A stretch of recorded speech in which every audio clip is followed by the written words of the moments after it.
हाथ में लड्डू पकड़े और घुटने के बल बैठे भगवान श्री कृष्ण के बाल रूप को हम सभी लड्डू गोपाल के रूप में जानते हैं। जो लोग उन्हें अपने घर में रखते हैं वे उनकी देखभाल अपने बच्चे की तरह करते हैं। लेकिन क्या आपने कभी सोचा है कि भगवान का यह स्वरूप कैसे प्रकट हुआ और उन्हें यह रूप क्यों लेना पड़ा? इस कथा के दो मुख्य पात्र हैं, कुंभन दास और उनका बेटा रघुनंदन। कुंभन दास भगवान कृष्ण के बड़े भक्त थे और वे नियमित रूप से घर में गोपीनाथ विग्रह की पूजा करते थे, जो उन्हें अपनी वंश परंपरा से प्राप्त हुआ था। एक दिन काम के सिलसिले में कुंभन दास को घर से बाहर जाना पड़ा। उन्होंने अपने 5 साल के बेटे रघुनंदन से कहा कि वह उनके स्थान पर भगवान को भोग लगा दे और साथ ही भोग लगाने की विधि भी समझा दी। रघुनंदन ने पहले कभी भोग नहीं चढ़ाया था, लेकिन पिता का आदेश मिलने पर वह तैयार हो गए। रघुनंदन ने माता से भोग की थाली ली और भगवान के सामने रख दी।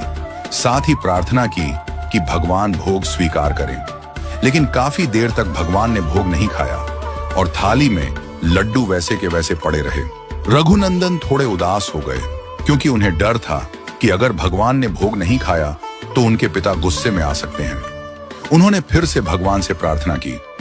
रघुनंदन के विश्वास और श्रद्धा को देखकर भगवान गोपीनाथ बालक रूप में प्रकट होते हैं और सारा भोग खा जाते हैं, पर प्रसाद के लिए कुछ भी नहीं बचता। जब कुंभन दास घर लौटे और प्रसाद मांगा तो रघुनंदन ने बताया कि भगवान ने सारा भोग खा लिया। कुंभन दास को यकीन नहीं हुआ और उन्होंने सोचा कि शायद रघुनंदन ने ही भोग खा लिया होगा।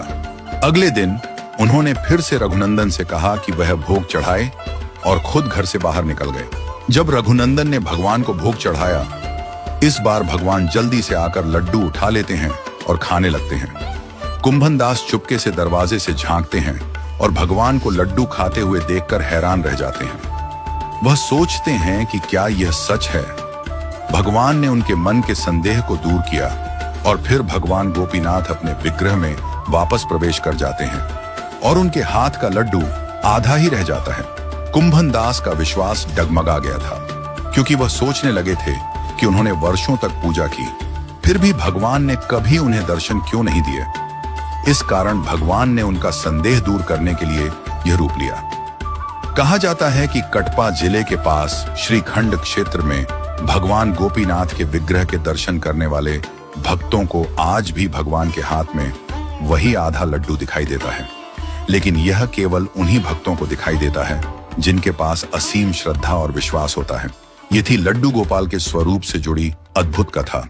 अगर आपको वीडियो पसंद आई हो तो कृपया इसे लाइक और शेयर करें और चैनल को सब्सक्राइब करना ना भूलें। धन्यवाद। हरे कृष्णा। राधे राधे मित्रों। मिलते अगली कथा के साथ।